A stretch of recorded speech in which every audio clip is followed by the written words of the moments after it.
Next on the agenda, clean up this little R2 unit and then do a little bit of research on it. Yeah. Whoa! Alright, so it's called a Clinton. Able to get quite a lot of the parts off, including the spark plug, which is great news. It's all cleaned up. Let's see, anything else worth mentioning here? That all came apart great. Spark plugs out of there. Very important to know. There's the identification plate. We can tell the model number and figure out what year it is. Get the manual. Oh, we can read all of this stuff now. It's hilarious. Well, rich and clean. We know what that means nowadays. Oh, look at this. There's two of them. There's the choke and run. Where's the funny part? This is the part I like. Slow. Oh, start, slow, fast. To the point. Oh wait. Yeah. This pulls out, somewhat. To be able to take that apart and put it back together. And then we'll put some oil in it. This will be a trick.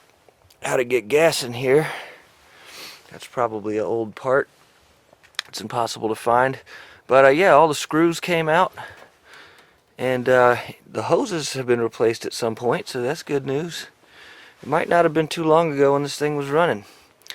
I wonder if this little plate already says what year it is. I haven't figured that out yet. No, it doesn't look like it. Clinton engines from Michigan. Got some Detroit steel. Alright, so we've got just about all the basics covered. We've taken apart the lower unit, checked the impeller. We got the gear oil in there. Skipping over this for now. Spark plugs in there. Carburetor cleaned and reattached. There it is right there. We'll get to this in a second. That'll be the final frontier. Also remaining to be fixed. This is part of the recoil unit, and these little teeth require springs that are the ones that came with this were old, and one of them was broken.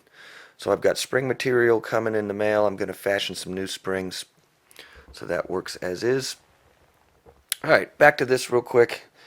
We're going to have to figure out how to get gas in here, and that may require taking a Dremel and getting that little, sawing that little piece out, and then tapping a new, what would you call it, fuel receiver, whatever you want to call it, into there. I'm going to tap it, and we're going to screw a fuel receiver into there. And this thing right here is basically like a pump that sucks gas in. I've seen somebody else do it online. If you can get that piece in there, that will, you prime it, and it will continue to suck gas in there, and you'll be good to go. Back over here. Let's see, I've got a video this morning. Yesterday, my attempts to keep that from shaking around inside of its housing were unsuccessful. So now I'm cutting leather strips to try to, stuff that back together and have it a little bit more solid. I'm going to try that right now.